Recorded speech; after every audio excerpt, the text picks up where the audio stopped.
இந்த விவாதத்தில் நம்முடைய இணையக்கூடிய விருந்தினர்களை வரவேற்கலாம். திரு ஹிதாயத்துல்லா அவர்கள் காங்கிரஸ் கட்சியின் சார்பாக அனைவருக்கும் அன்பு வணக்கம். ஏன் தலையை சேர்க்கிறீங்க வேகமெண்டா திரு ஹிதாயத்துல்லா? சகோதரர் கல்கி பிரியன் சொல்றது இன்னைக்கு தான் சொல்லியிருக்காரு திராவிட முன்னேற்ற கழக தலைவர் முதல்வர்.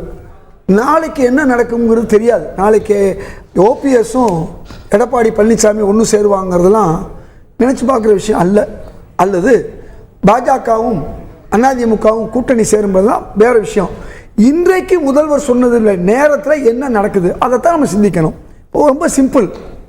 உங்களுக்கு 220க்கு மேற்பட்ட இடங்கள்ல சட்டமன்ற கணக்கு பார்த்தீங்கன்னா, பார்லிமெண்ட் கணக்கு, சட்டமன்றத்தை கணக்கு பார்த்தீங்கன்னா, அப்ப 220க்கு மேல லட்சியம்னு சொல்றாரு. 200 பிளஸ் அது 201 கூட இருக்கும், அது நிச்சயம். இப்படி வச்சுக்கோமே. இப்ப 201ங்கிறது 199 வந்தா முதல்வர் வேணான்னு சொல்லிட போறாரா? இல்லை. அவங்க நிச்சயமா நமக்கு 200க்கு மேல கிடைக்கும், லட்சியம் 221 வைத்துக் கொள்ளலாம்னு அவரு சொல்றாரு. இன்னைக்கு பொசிஷன் நான் இப்ப மீண்டும் சொல்றேன். 2019 அதிமுக எல்லா கட்சியும் இணைஞ்சிருக்கும் போது அவங்களால 60க்கு மேற்பட்ட சட்டமன்ற இடங்கள் வாங்க முடிஞ்சு. ஆளுங்கட்சியா இருந்து, மத்தியிலையும் ஆளுங்கட்சியா இருந்து, பாஜக இருந்து எல்லாரும் ஒன்று சேர்ந்து வாங்க முடிஞ்சு. இன்னைக்கு அதிமுக பலவீனப்பட்டு இருக்குங்கிறது நல்லா தெரியும். அதனாலதான் நீங்களே சொன்ன மாதிரி பல இடங்கள் அவங்க டெபாசிட் போயிருக்காங்க, 3வது இடத்துக்கு போயிருக்காங்க, 4வது இடத்துக்கு போயிருக்காங்க. இது இன்னைக்கு உள்ள நிலைமை. இந்த நிலைமையை கணக்கு பண்ணி தான் முதல்வர் ஸ்டாலின் அவர்கள் சொல்றாரு, நிச்சயமாக நாம் 200 பிளஸ் வெல்வோம். நாளைக்கு நிலைமை மாறலாங்கிறீங்களா? மாறும்போது அது வேற விஷயம். இப்ப நான் சொல்றேன், நீங்க மாறுதுன்னு வச்சுக்கோங்க, நாளைக்கு என்ன மாறும்? அதிமுக பாஜக ஒண்ணு கூட, அதிமுக பாஜக எல்லாம் ஒண்ணு சேர்ந்தா என்ன நடக்கும்? இப்ப பார்லிமெண்ட் தேர்தலுங்கிறது 6 சட்டமன்றம் சேர்ந்த ஒரு உறுப்பினர், ஒரு வேட்பாளர். அந்த வேட்பாளருக்கான தேர்தல் தான். சட்டமன்றம் வரும்போது திமுக என்ன செய்யும்? அதுக்கு தகுந்த வேட்பாளரை நிறுத்தும். அந்த வேட்பாளர்களுக்கு இணையான வேட்பாளரை அதிமுக நிறுத்தணும். பார்லிமெண்ட்லயே அந்த மாதிரி ஒரு நல்ல வேட்பாளர்களை அவங்க நிறுத்த முடியாதுதான் அதிமுகவுக்கு இவ்வளவு பெரிய பின்னடைவு. அப்ப திராவிட முன்னேற்ற கழகமும் சார், எவ்வளவு முன்னாள் மந்திரிகள் இருக்காங்க, எம்எல்ஏக்கள் இருக்காங்க, எக்ஸ் எம்எல்ஏக்கள் இருக்காங்க, இந்த முறை நிறுத்தல. நான் கேட்கல, இல்ல அது ஒரு யுக்தியா கூட இருக்கலாம்ல. நம்ம சட்டமன்றத்துல போக்கஸ் பண்ணுவோம், நமக்கான யுத்தம் இது இல்ல, நம்ம பேட்டில் அது அப்படின்னு வேணும்ட்டே ஒரு யுக்தி அதிமுக எடுத்திருக்கலாம். அப்படியே பார்க்க கூடாது. பாஜகவும் அரசியல் கட்சி தானே. எத்தனை முதல்வராக இருந்தவர்களை, எத்தனை இல்ல சார், நான் என்ன கேட்கிறேன்னா, ஏன் அவர்கள் சட்டமன்றம் வரும்போது எம்பிக்களை கொண்டு வந்து நிறுத்துறாங்க? பாஜகவுக்கு நாடாளுமன்ற தேர்தல் முக்கியம், ஒரு பிராந்திய கட்சியான அதிமுகவுக்கு சட்டமன்ற தேர்தல் அதை விட முக்கியம். அதைத்தான் இப்படி சொல்றேன். நான் எம்பியா இருந்தவங்களையும் மத்திய அமைச்சர்களா இருந்தவர்களையும் சட்டமன்ற தேர்தல் எதுக்கு நிக்க வச்சாங்க? மத்திய பிரதேசத்தில், ராஜஸ்தான்ல கொஞ்சம் யோசிச்சு பாருங்க. இந்த புத்திசாலித்தனத்தை ஏன் அதிமுக கோட்டை விடுச்சு?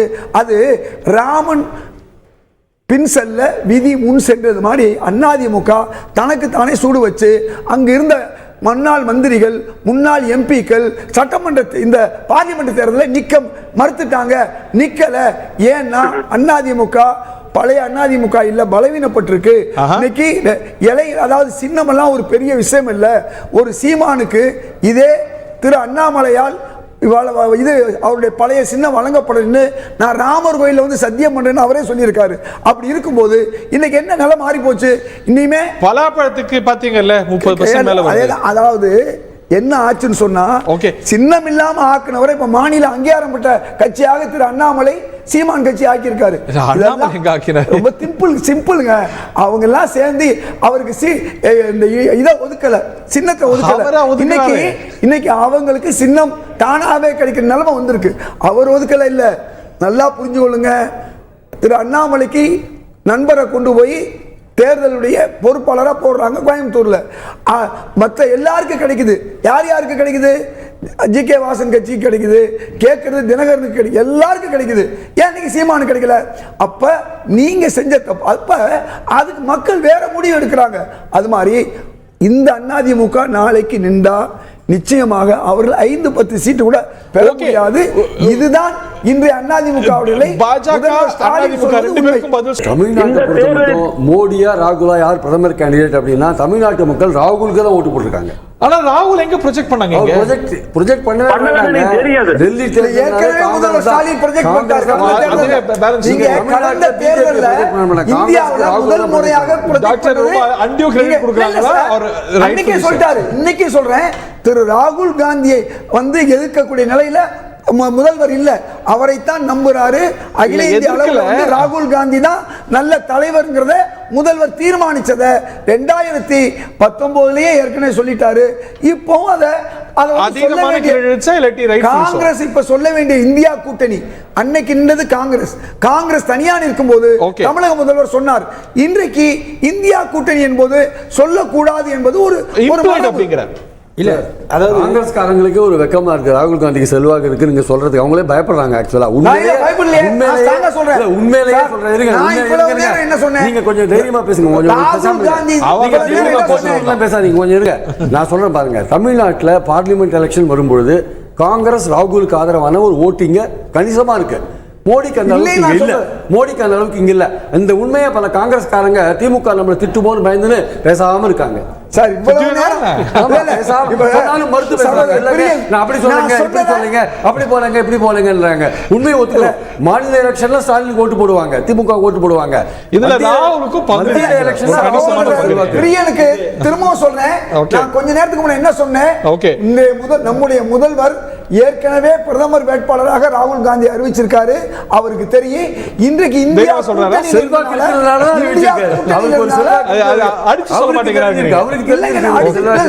இந்தியா கூட்டணியில இருக்கிறதுனால சில கட்டுப்பாடுகள் இருந்ததுனால சொல்லாம இருக்கலாம்.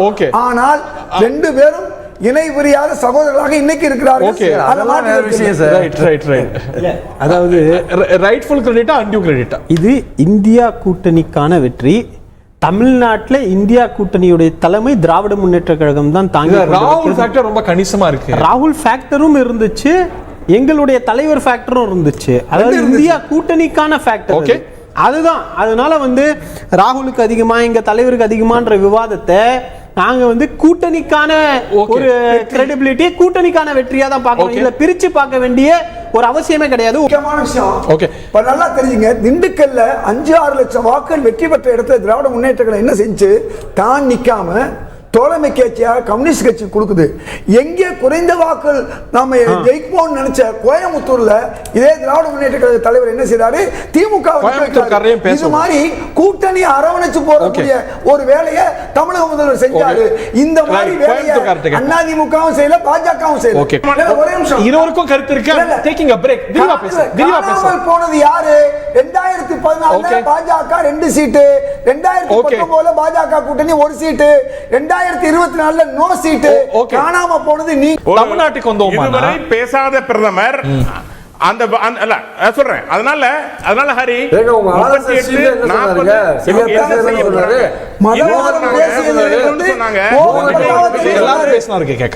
மோகன்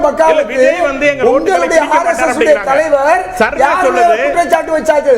மதவாதம் பேசியது யாரு, மோசமாக பேசியது யாரு, எல்லாத்தையும் உங்களுக்கு சொன்னது மட்டுமல்ல, தோல்விக்கு காரணம் பாஜகவுடைய தோல்விக்கு பின்னடைவுக்கு காரணம் என்னன்னு திரு மோகன் பகாவத் என்ன சொன்னாரு?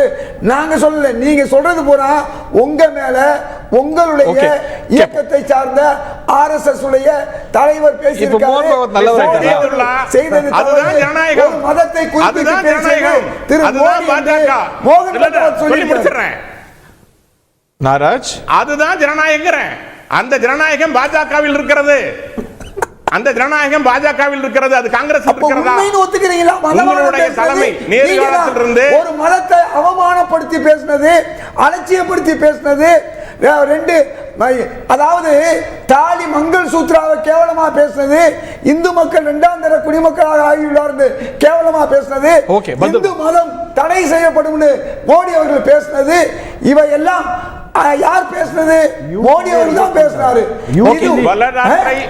வரலாற்று திரும்பி பாருங்க. தமிழ்நாட்டுக்கு வருவாங்க. 3 மாசமா இந்திய மலைக்கு மேலதான் பேசுறாங்க. தமிழ்நாடு பேசுவோம். இறுதி கருத்து ரொம்ப சிம்பிள்.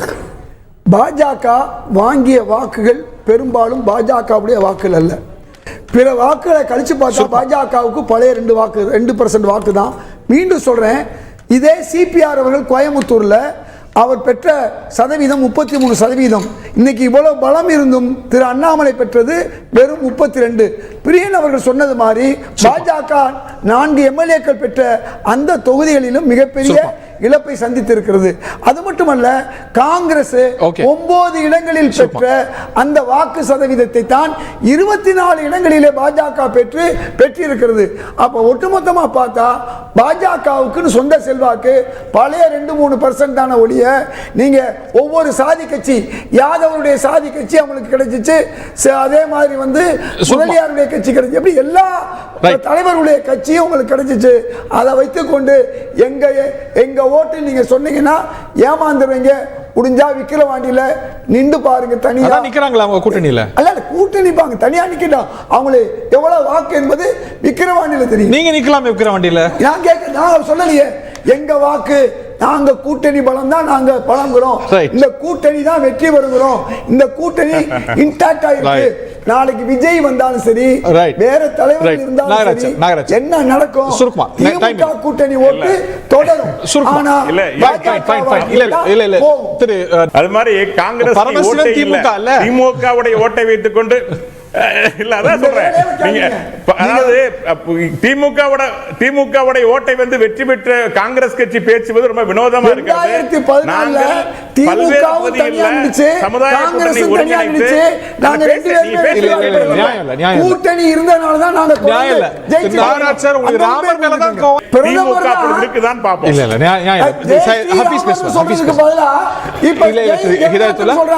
நீங்க செவனுக்கு தாவிட்டீங்க, வாழ்த்துக்கள்.